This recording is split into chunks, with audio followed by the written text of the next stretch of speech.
When the city of New Orleans thinks of terror, it doesn't recall creatures from folklore or stories from distant lands. It remembers its own chilling legend.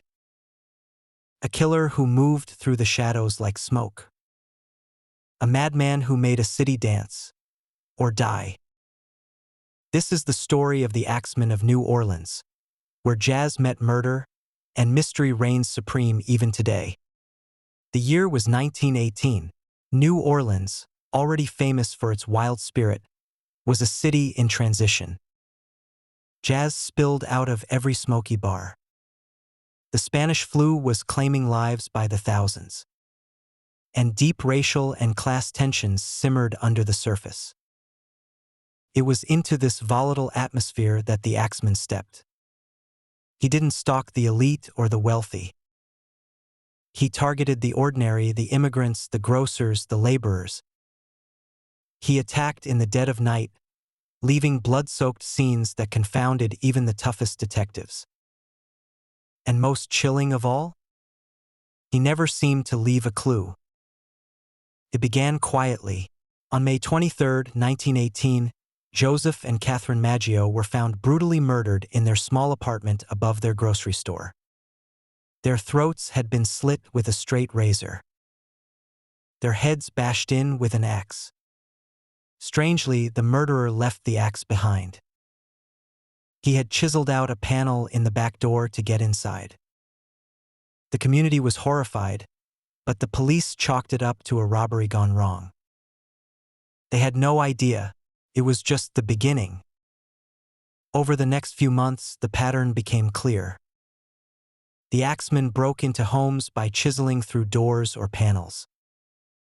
He attacked the heads of his victims, often while they slept, using an axe that typically belonged to the victim themselves. And he never stole anything of value. Men, women, even children were attacked. Some survived their wounds, others weren't so lucky. The randomness terrified people. No one knew when or where he would strike next. And the police seemed powerless. June 27, 1918, Louis Bessumer and his mistress, Harriet Lowe, were attacked in Bessumer's living quarters. Both survived, but Harriet died weeks later from complications. Bessumer was even arrested at one point. Police were that desperate, but he was eventually released. August 5, 1918, Anna Schneider, 8 months pregnant, was attacked in her bed. Miraculously, both she and her unborn child survived. Joseph Romano, an elderly man, was not so fortunate. Attacked in his own home, he succumbed to his injuries a few days later. Each attack tightened the city's fear. Each wound carved deeper into the heart of New Orleans. Then came the letter. On March 13, 1919, a letter supposedly from the Axeman himself was published in the New Orleans Times-Picayune newspaper. It was a rambling, chilling message signed, "The Axeman of New Orleans." In it, he claimed he was a spirit, a demon from the hottest hell. He taunted the police, bragged about his murders, and made one bizarre demand. "I swear by all the devils in the nether regions, that every person shall be spared in whose home a jazz band is in full swing."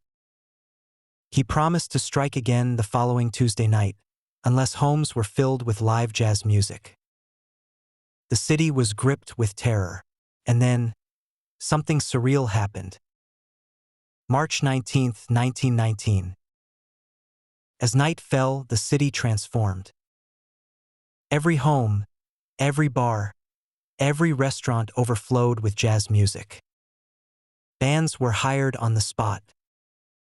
Record players blared from open windows. Even those who had never listened to jazz before scrambled to find a way to participate. It was a citywide concert, orchestrated by fear, and astonishingly, no one was killed that night. The Axeman kept his word, but the reprieve was temporary. On August 10, 1919, Steve Boca was attacked in his home, but survived. On September 2, Sarah Lawman was brutally beaten, yet lived. The final known attack happened on October 27, 1919, when Mike Pepitone was murdered in his bed. Blood covered the walls. His wife and 6 children watched in horror. After that, the Axeman disappeared, just as suddenly as he had arrived. Theories abounded. Some believed he was a madman driven by a twisted love of jazz. Others thought he was a mafia enforcer, targeting Italian grocers as part of extortion schemes. Some even claimed the Axeman was supernatural, a demon who thrived on chaos. The police arrested a few suspects over the years, but none could be definitively linked to the crimes. And eventually, the trail went cold. The Axeman became legend.